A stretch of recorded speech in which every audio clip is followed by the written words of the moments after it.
Hello বন্ধুরা, তোমার সকলকে স্বাগতম তোমাদের চ্যানেল ডাব্লিউবি প্রাইভেট টিউশনে।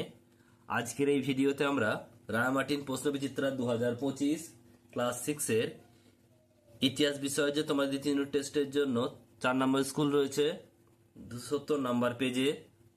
তো এই প্রশ্নপত্রের সম্পূর্ণ উত্তর নিয়ে আজকের এই ভিডিওতে আমরা আলোচনা করব। তো চলো ভিডিও শুরু করা যাক। দেখো একের দাগের প্রশ্ন কি বলছে। একের দাগে বলছে নিচের প্রশ্নের উত্তর দাও, পূর্ণ বাক্যে উত্তর দাও। এক একটা মেগালিথ কি? উত্তরে বড় পাথরের সমাধিকে বলা হয় মেগালিথ। নেক্সট প্রশ্ন বলছে কোন সময়কালকে আদি বৈদিক যুগ হিসেবে ধরা হয়? 1500 থেকে 1600 অব্দ। নেক্সট প্রশ্ন বলছে স্নাতক কথাটি কিভাবে এসেছে? বিশেষ স্থান থেকে এসেছে। মগধের প্রথম রাজধানী কোথায় ছিল? রাজগৃহ। নেক্সট প্রশ্ন বলছে লিচ্ছবি কাদের বলা হতো? লিখবে যে সকল বজ্জি বৈশালীর আশেপাশে অঞ্চলে বাস করতো তাদেরকে বলা হতো লিচ্ছবি। নেক্সট রয়েছে পরের প্রশ্ন, গৌতম বুদ্ধের প্রথম নাম কি ছিল? সিদ্ধার্থ। সম্রাট মহিলা হলে তাদের কি বলা হতো? সম্রাঙ্গী। দন্তস্ব ময়রাফালা আকা ইয়বর্গী জয় দীর্ঘই। নেক্সট প্রশ্ন বলছে শেষ নন্দ রাজা কে ছিলেন? ধননন্দ। ইন্ডিকা গ্রন্থের রচয়িতা কে? মেগাস্থেনিস অটবি। অবশ্যই অটবি কথার অর্থ কি? বন। এরপর হচ্ছে দেখো দুয়ের দাগের শূন্যস্থান পূরণ করো। এক একটা বলছে আর্য জাতিবাচক শব্দ নয়। বেদ শব্দ এসেছে বিদ শব্দ থেকে। ঋগ্বেদ বিন্দ পর্বতের উল্লেখ নেই। ঋগ্বেদে বিন্দ পর্বতের উল্লেখ নেই। রাজা কথার আক্ষরিক অর্থ নেতা। দক্ষিণ ভারতের একমাত্র জনপদ ছিল অসমক। বলছে অরাজতান্ত্রিক মহাজন পদগুলিকে বলা হতো গণরাজ্য। নেক্সট প্রশ্ন পরেরটা, তীর্থঙ্কর বলতে বলা হতো ড্যাশকে? জৈন ধর্মের প্রধান প্রচারককে। নেক্সট দেখো পরের প্রশ্নটা কি বলছে। বলছে কত ড্যাশ অব্দ নাগাদ রাজা হলো পুষ্যমিত্র শুঙ্গ। এটা হবে 187। নেক্সট প্রশ্ন পরেরটা, যে সাতবাহন বংশে তৃতীয় রাজা ছিলেন প্রথম সাতকর্ণী। নেক্সট প্রশ্ন, উত্তর ভারতের সমস্ত পথের প্রভু বলা হয় হর্ষবর্ধনকে। এরপর রয়েছে দেখো তোমাদের তিনের দাগের প্রশ্ন, ঠিক ভুল। এক একটা বলছে সমস্ত বৈদিক সাহিত্যকে 4 ভাগে ভাগ করা হয়, ঠিক হবে। বলছে নিঃস্ব ও শতমান গ্রন্থ হিসেবে ব্যবহৃত হয়, এটা ভুল হবে। নেক্সট প্রশ্ন, মোট 22 জন তীর্থঙ্কর ছিল, ভুল হবে 24 জন। নেক্সট প্রশ্ন, পিটক কথার অর্থ হলো পথ, এটাও ভুল হবে, ঝুড়ি। নেক্সট প্রশ্ন পরেরটা বলছে দেখো পাঁচেরটা, ভারতীয় উপমহাদেশে সোনার মুদ্রা চালু করেন কনিষ্ক, ঠিক হবে। বৈদিক যুগে মূর্তি পূজা প্রচলিত ছিল না, এটাও ঠিক হবে।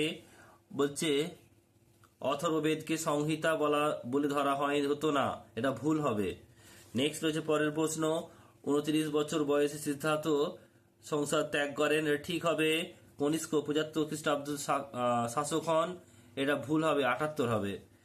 প্রথম দিকে গুপ্ত শাসকরা মহারাজা উপাধি নিতেন, এটা ঠিক হবে। বাকি প্রশ্নগুলো যে রয়েছে, বাকি প্রশ্নগুলো 4 দাগের যে বড় প্রশ্নগুলো রয়েছে, তো সেই প্রশ্নগুলোর উত্তর তোমার পিডিএফ একটু দেখে নাও, উত্তরগুলো করা রয়েছে দেখে নাও। আর এই ক্লাসে পিডিএফ পাওয়ার জন্য আমাদের টেলিগ্রাম চ্যানেলে জয়েন করে নাও, সেখানে তোমরা বিনামূল্যে এই ক্লাসের পিডিএফটা পেয়ে যাবে উত্তরগুলো। 4 দাগের প্রশ্ন বলছে নিচে যে কোনো 4টি প্রশ্নের উত্তর দাও। এক একটা বৈদিক সাহিত্য বলতে কি বোঝো? উত্তরটা তোমরা দেখে নাও। নেক্সট প্রশ্ন, দুইটা বলছে 2 নম্বর প্রশ্ন কি বলছে দেখে নাও। 4 দাগের এটা অথবা প্রশ্ন, বৈদিক সাহিত্য সম্পর্কে লেখো। বৈদিক সাহিত্য সম্পর্কে লেখো অথবা প্রশ্ন এটা।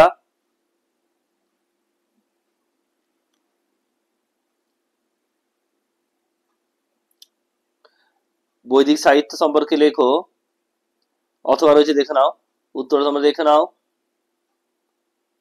নেক্সট প্রশ্ন এরপর রয়েছে 2 দাগের, চতুর্জাম ও পঞ্চম মহাব্রত কি? চতুর্জাম ও পঞ্চম মহাব্রত কি? নেক্সট প্রশ্ন এর সঙ্গে রয়েছে অথবা প্রশ্ন, বৌদ্ধ ধর্মগ্রন্থের নাম কি? এটা হবে কি? ত্রিপিটক। আর বলেছে এটি কয় ভাগে বিভক্ত ও কি কি? এটা হবে 3 ভাগে বিভক্ত, সুপ্ত পিটক, বিনয় পিটক, অভিধর্ম পিটক। আর এর সঙ্গে রয়েছে অষ্টাঙ্গিক মার্গ সম্পর্কে লেখো। অষ্টাঙ্গিক মার্গ সম্পর্কে লেখো কি কি এটা হয়? এটা হয় সৎ বাক্য, সৎ কার্য, সৎ জীবিকা, সৎ চেষ্টা, সৎ চিন্তা, সৎ চেতনা, সৎ সংকল্প, সৎ সমাধি। নেক্সট হচ্ছে পরেরটা, অর্থশাস্ত্র কার রচনা আর এর মূল বিষয়বস্তু আলোচনা করো। এটা কৌটিল্য বা চাণক্য।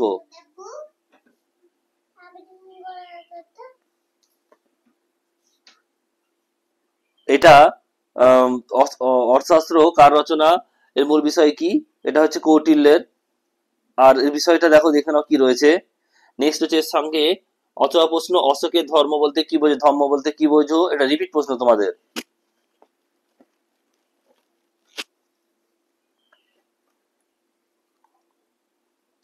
নেক্সট দেখো পরের প্রশ্ন রয়েছে, তোমরা একটা পিডিএফটা পেয়ে যাবে, টেলিগ্রাম চ্যানেলে জয়েন করে নিও, সেখানে তোমার বিনামূল্যে পেয়ে যাবে।